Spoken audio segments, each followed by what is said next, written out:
자, 얼마 전에 저희가 소개해드렸는데요.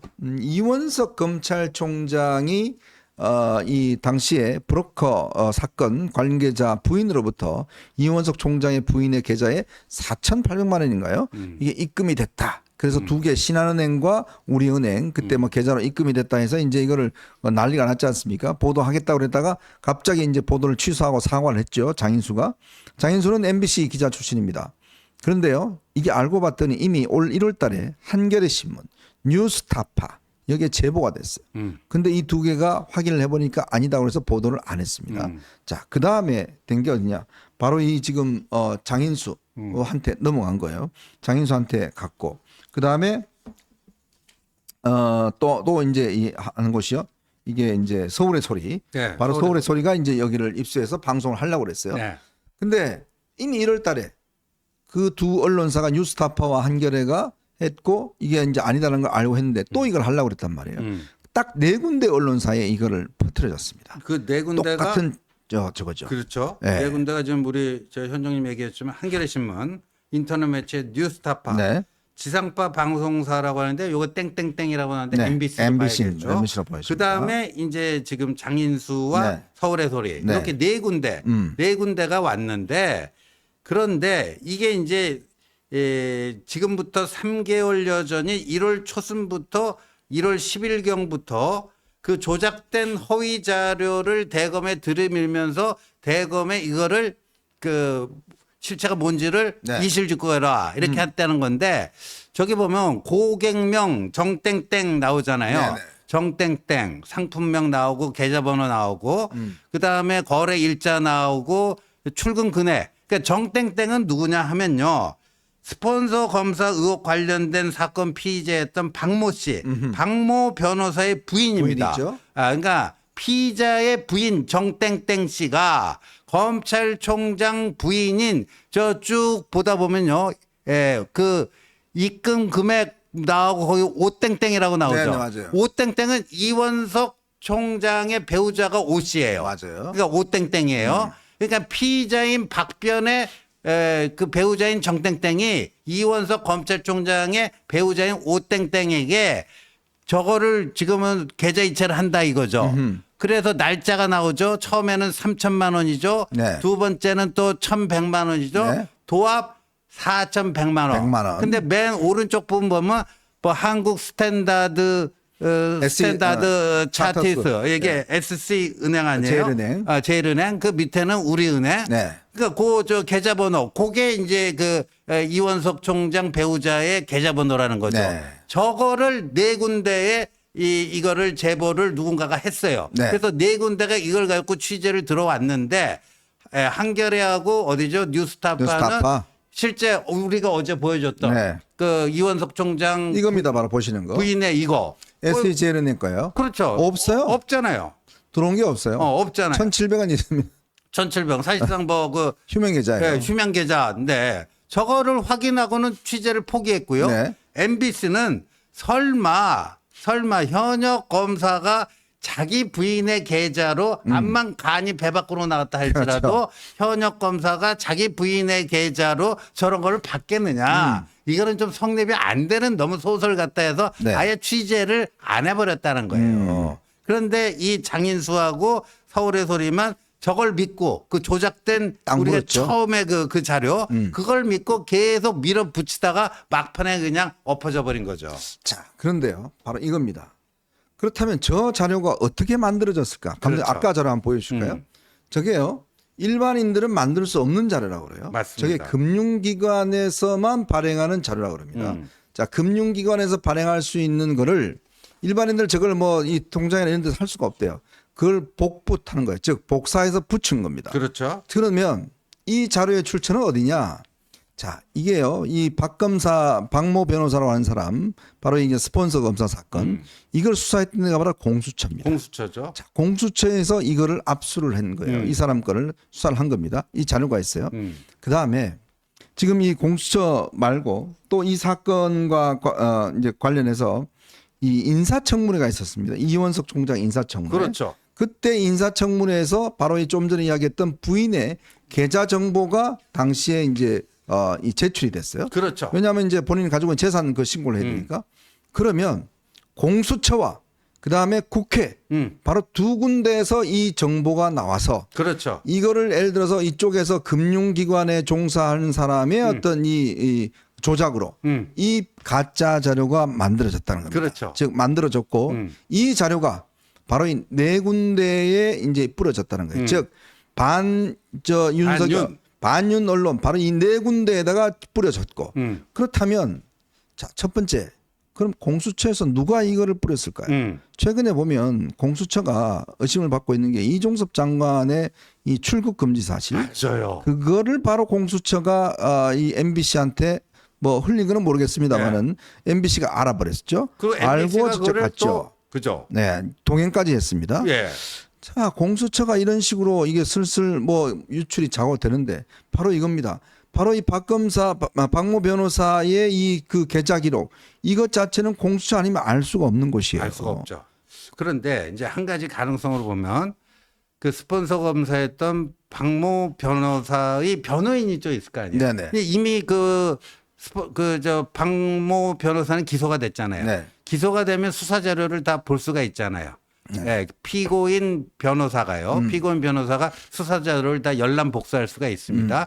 그렇다면 한 가지 가능성으로 이 박모 변호사 측에서 이거 흘린 거죠. 네. 근데 저는 그 가능성이 대단히 낮아 보이는 게 만약에 이게 사실이면 본인이 뇌물 공여자가 되잖아요. 엄청나죠. 뇌물 공여자가 되니까 가뜩이나 뭐 그 무슨 저 스폰서 검사건 때문에 이제 기소가 되는데 자기가 가중처벌 되는 거 아니에요? 이게 죄가 더 늘어나는 거 아니에요? 네. 그런 거를 이쪽에서 제공을 했겠느냐? 그 가능성은 저는 적다고 보고요. 네. 근데 공수처 수사 자료와 국회 인사청문회 자료 두 가지를 얻어갖고 두 가지를 합성시켜갖고 저걸 만든 거 아닙니까? 네. 조작된 자료? 그렇다면은 공수처에서 누군가가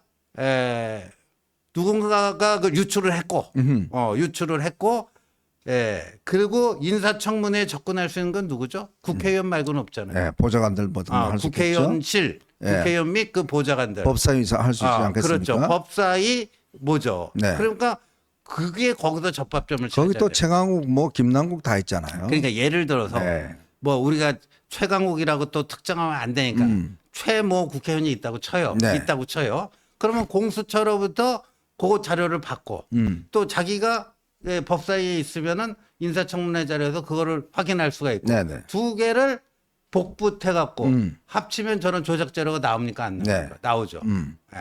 바로 그겁니다. 그래서 지금 이 검찰은 누군지 대충 알고 있는 것 같아요. 네. 이 검찰의 수사를 아마 지금 할 요랑이 모양입니다. 자, 그리고 장인수 기자라는 이 MBC 기자, 이 기자도 지금 궁지에 몰렸어요. 왜냐하면 본인이 이게 지금 사과하긴 했지만 만약 이게 제3자에서 고발이 되면 이게 지금 수사를 받습니다. 그러니까 지금 본인이 좀 전에 이제 그 자기의 방송을 이거 통해서 뭐라고 이야기했냐면 이 제보해 준 사람을 공개하는 문제를 심각하게 검토하고 있다. 이런 이야기를 했습니다. 네. 바로 그겁니다. 이거 본인이 살아나려면 이 제보자를 밝혀야 돼요. 그렇죠. 누구와 제보했는지. 그러면 저는 정말 이 사건이 처음에 나올 때도 굉장히 중대하다는 말씀을 드렸는데 이렇게 핵심적인 자료까지도 지금 조작을 해서 검찰총장을 음해하는 세력이라면 네. 이거는 제가 볼 때는 보통 세력이 아니에요. 그렇죠. 네? 이거는 저때 저 뭐죠? 4년 전 그 총선 직전에 MBC하고 그 지현진 사기 정권 오범하고 그다음에 최강욱 등등 네. 뭐 조작한 이른바 검언 유착 의혹보다도 훨씬 더 대담한 수법 아닙니까? 아우, 이거는 대단하죠. 이거는요 전자기록을 변조한 거 아닙니까? 금융기관의 그 전자기록 그거를 그냥 변조한 거고요. 사문서를 또 변조를 한 거고요. 허위사실 적시를 해갖고 명예훼손을 한 거고요. 위계에 의한 업무방해 적어도 4개 혐의가 적용될 수 있는 중범죄거든요. 네. 그러니까 이 정도 중범죄를 할 강큰 사람이 누군가. 아, 참. 그런데 이 장인수가 본인이 좀 살려면 누군가를 까야 되잖아요. 까야죠. 제보자를. 까야죠. 예. 그래서 저는 이거는 그냥 넘어갈 문제가 아니다. 그리고 그 이 제공자가 제보자가 누군지는 모르겠지만 제가 한 가지 분명히 알 수 있는 거는 민주당 계열의 정치권 관련 인사일 가능성이 대단히 높다. 이렇게 볼 수밖에 없죠. 지금. 맞습니다. 그러니까 이 사건의 지금 핵심은 결국은 이 네 개 언론 뭐 언론이라고 할 수도 없고요. 네 개 좌파 언론에 알려준 사람이 누구냐? 그렇다면 이 사람은 어떻게 이 정보를 알았을까? 제가 두 가지 이야기했지 않습니까? 하나는 공수처, 하나는 국회. 이 두 군데에서 정보가 나왔을 가능성이 굉장히 높다. 그러면 공수처, 국회, 바로 이 네 개 언론사. 여기가 짝짝꿍이 돼서 검찰총장을 흔들려고 했던 음모. 바로 그게 이제 진행이 되는 거 아니겠습니까? 그게 결국 만천하에 이제 드러나 버렸죠. 그러니까 이런 정도의 집단이라고 그러면 뭔들 못하겠습니까? 자, 그러면 저는 한겨레 신문이나 뉴스타파가 더 이상의 오해를 받지 않으려면 저는 이 제보자를 까야 된다. 예, 이런 생각이 그럼요. 들어요. 예. 한겨레가 정말 진정한 언론사라고 그러면 자신들이 보도를 하려고 이제 했지 않습니까? 그렇다면 저는 한겨레 신문이 이 문제에 대해서 지금 까야 된다는 거예요. 그래서 며칠 전에 제가 들어보니까 검찰에서 이 대검에서 자료를 내면서 한겨레인 것처럼 그거 해갖고 자료를 냈잖아요. 네. 또 그랬더니 한겨레가 또 난리 났대요. 반발하면서. 왜 자기들 이름을 저렇게 하냐. 뭐 그렇게 이제 난리 났다는 모양인데. 그러니까 이제 본인들은 보도하지 않았고 이제 취재하다가 아닌 거 알고 접었다는 거예요. 네. 그럼에도 불구하고 이제 자기들 이름을 왜 굳이 공개하느냐. 뭐 이렇게 이야기했다고 그러는데 그럼 억울하면 네. 본인들 저 이거 누가 이걸 가짜 자료 그럼요. 제보했는지 저는 그것도 언론이 해야 될 임무라고 봅니다. 그렇죠. 네, 언론이 정말 이 제대로 된 정보에 대한 유통을 정말 부추긴다는 측면에서는 이런 누가 이렇게 가짜 자료를 만드는지 오히려 취재를 해야 돼요. 맞습니다. 이거는 한겨레가 뉴스타파가 취재를 해야 돼요. 네. 누가 이런 걸 조작을 했는가? 공수처 지금 국회 해갖고 파고 들어가야 돼요. 그래서 그걸 밝혀야 돼. 진짜 언론 아닙니까? 그렇죠. 그래서 이거를 이원석 총장 관련됐다는 것만 보도할 게 아니라 그렇죠. 만약 그게 가짜라면 이 가짜 자료를 만든 세력이 누군지는 본인들이 잘 알 거 아니에요. 단서를 가지고 있을 거 아니에요. 그렇죠. 진짜 언론이면 MBC도 마찬가지고 그러면 제보한 사람 추적해서 자료 까야 된다. 맞습니다. 누군지 그래야 진짜 언론이라고 칭찬받지 않겠습니까? 그리고 저는 이제 이거 지금 국민의힘이 의석수는 적지만요. 네. 해야 할 일이 많아요, 지금. 이것도 진상조사단 같은 거 만들어갖고 좀 활동을 그럼 시작했으면 맞아요. 좋겠어요. 맞아요. 예. 이런 거 계속 뭐 우리 뭐 몇 석분이 못 얻었다 뭐 풀 주고 있고 이러지 말고요. 네. 지금 그 저 김동아 학폭 건 그다음에 이 저 장인수 그 좌파 언론사 네 군데의 이 조작 정보 제공한 건 네. 이게 두 개의 TF팀을 만들어 갖고요. 바로 즉각적으로 활동 좀 개시 좀 했으면 좋겠습니다. 네. 가랑비에 옷 전다는 이야기가 있습니다. 이게요 하나 이렇게 문제점이 드러나고 하면 국민들이 결국은 이게 나중에 되면 이게 또 하나의 어떤 큰 힘이 돼요. 자 보십시오. 지금 최상병 특검이나 민주당이 한 거 보십시오. 계속 그동안 이게 해왔기 때문에 이게 이렇게 커진 거예요. 마찬가지로 지금 우리가 말씀드린 두 가지 사안, 이게 굉장히 중대한 사안입니다. 이런 것들을 지금이라도 우리가 빨리 밝혀내서 국민들에게 좀 공개할 수 있도록 좀 당이 움직여야 되겠다. 이런 생각이 듭니다.